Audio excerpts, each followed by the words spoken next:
This is the outskirts of Wakefield, heading south towards Doncaster. That's Clarence Park, sometimes known as Thorns Park, where the hill is and the trees. And we're riding now over the 99 arches.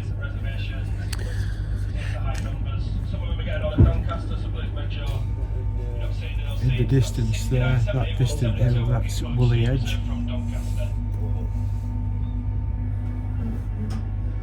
Travelling with luggage, do style luggage in the racks provided, keeping all island exit doorways clear. Safety, security, CCTV in operation. Safety officers are split between the carriages. Many years ago, when I was about 10 years old, between the ages of 10 and 11, I was a train spotter, and this is where we used to go.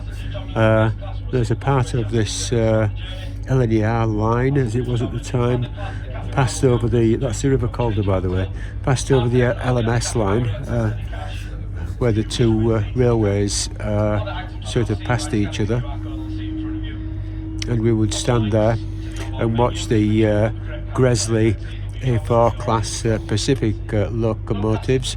We could sort of go from school and manage to get down here at about 3:45, I think it was, or was it 4 o'clock in the afternoon, of course, and then you would see the train. I remember us waving to the train drivers, and I remember some of the trains. There was one very frequent Gresley Pacific that we used to see, and that was Wild Swan. We saw a lot of them, Dominion of South Africa, we saw Mallard, but Wild Swan was the predominant steam train. Also, just show you the modern train with the Azuma, which takes 17 minutes to get to Doncaster. I remember coming along here for the very first time as a 10-year-old with a couple of friends. Yeah, that's right, we were on our own and we got a ticket from Wakefield. I think there were 3 10-year-olds. We went to Doncaster, and because we were interested in steam trains, we looked at the sheds where the locomotives were sort of stored on railway sidings, massive railway sidings there at the side of Doncaster, because that's where the plant was.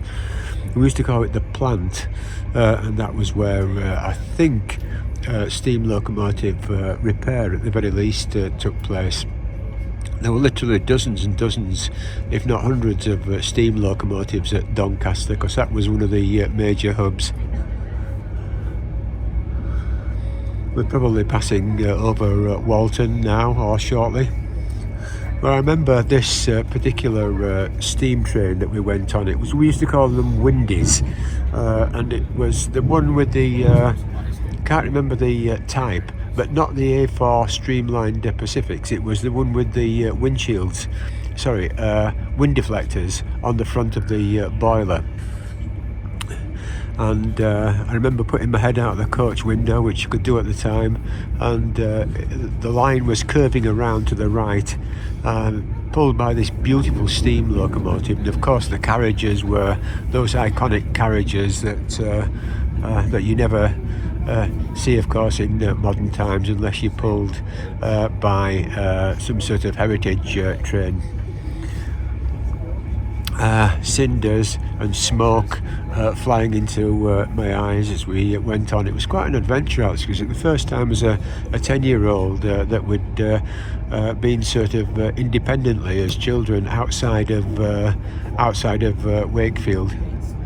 That was the start of many adventures that took place at a ridiculously young age, but that's how it was in those days.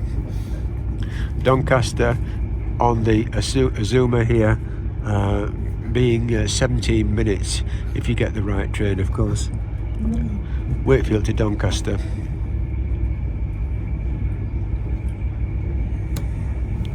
We used to have one of those train spotting books. I can't remember the name of them. It's sort of red and white cover on the front, and we would underline the trains that we saw.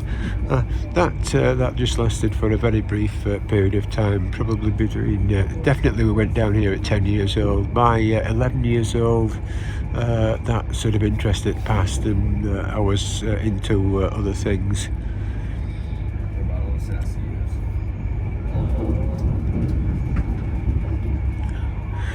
Much of Doncaster, of course, has been knocked down. I remember where the train station is at Doncaster, and I remember it from a very long time ago, where there were very old houses. You know, they used to call them slum houses, but actually they were people's homes, and I thought they were quite nice at the time. Hundreds of these houses, and I went down 20 years ago to Doncaster, and I couldn't recognise it at all. The cost had all been knocked down. The big difference going along this railway line to Doncaster now, contrasted with the 1950s, because I'm talking about 1958, when I was 10 years old and went along here, and that's the vegetation and the trees. All of this trackside vegetation looks really great now, doesn't it? However, it was just cinders. I remember that because, of course, you got sparks and so on, and embers blowing out of the exhausts, the chimneys of these great steam locomotives. I think some of the Gresley A4 class Pacifics, I can't say, had a double Kyle chap exhaust that you really used to blast out of the chimney there. If you're interested in steam trains, I've filmed at York Railway Museum, and one of my videos is about that. It's about 43 minutes long if you're interested and you want to look it up. Now at York, there is a steam train sectioned into. It's been very beautifully cut open to reveal the workings of a steam boiler, with all the pipes, the water and steam pipes running through. Now, I was just thinking the other day about how long do things last? How long, for example, you look at the pyramids, how old are they now? Is it about 5,000 years old? And then you look at something that's made of steel, that's in a closed environment, and you look at, not subject to erosion or weathering. I'm talking now about that steam train that's cut open to allow sight of the inside. I bet that's going to last thousands of years. When you think about it, there's going to be no replacement for that. All the steam engines are now gone. No one's going to build any more steam trains unless we end up thousands and thousands of years in the future where everything's gone, and steam trains have been developed from scratch again.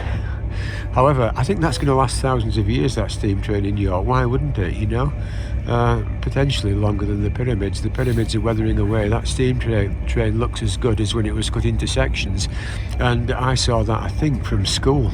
That's an awful long time ago, and it's actually 65 years now since I came along here as a 10-year-old.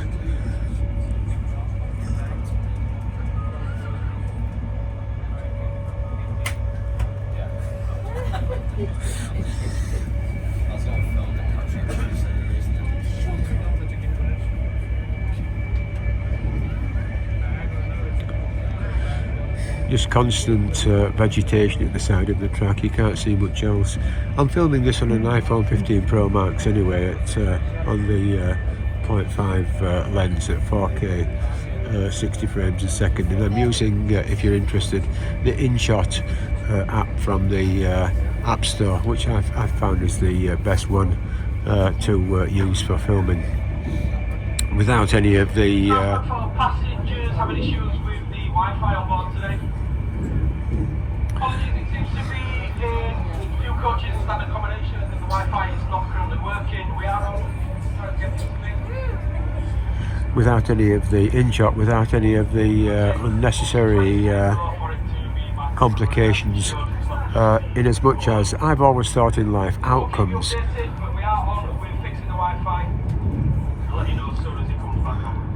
I've always thought that outcomes are the most important thing, like trying to create a video. It's the outcome of what the video is actually like. You don't need these difficult, esoteric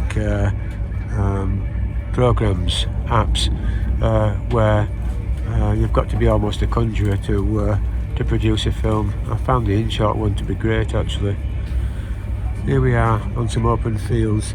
I can see over there, you might not be able to see it, I've gone past vegetation again, but there was a water tower over there. Very difficult to distinguish where you are. It's totally changed as this would just be cinders and open fields. Back in the day.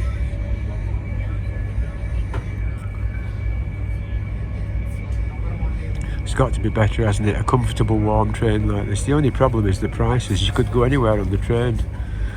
Even in the early 1970s, when I was a 20-year-old, we used to go to London quite frequently on the train there and back. Now, however, it's an incredible expense, don't you think, to get a train out of the local area. I used the sort of Trainline app, and the tickets for us both going to Doncaster and back on a anytime day return was £14, which I think is quite reasonable. But go beyond that, it becomes a problem. York was about £43, and we have been to Manchester Airport, Wakefield up to Leeds, over to Manchester Airport, trying to use that instead of the car when we're flying out on holidays.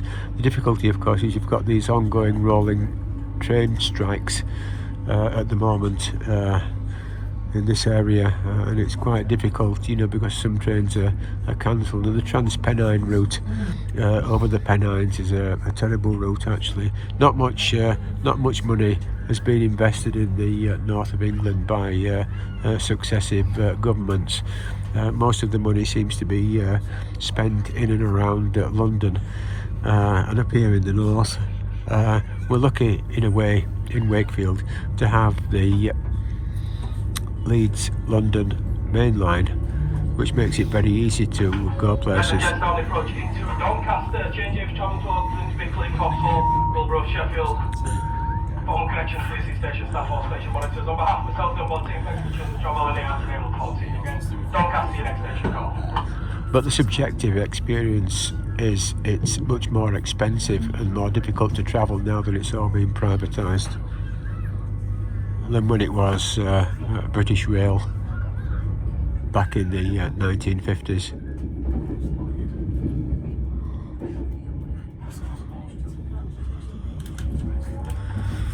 The outskirts of Doncaster.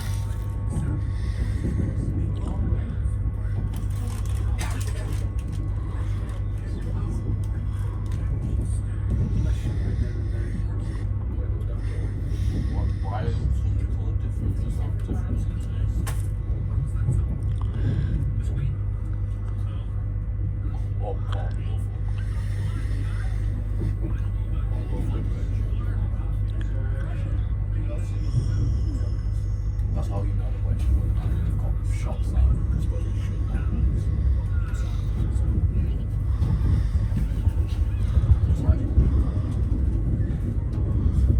You see this electrification here, the overhead wires there. I remember when the whole of Leeds was wired like that. Whoops, almost getting left on the train, but the whole of Leeds city centre was sort of wired like that for trams.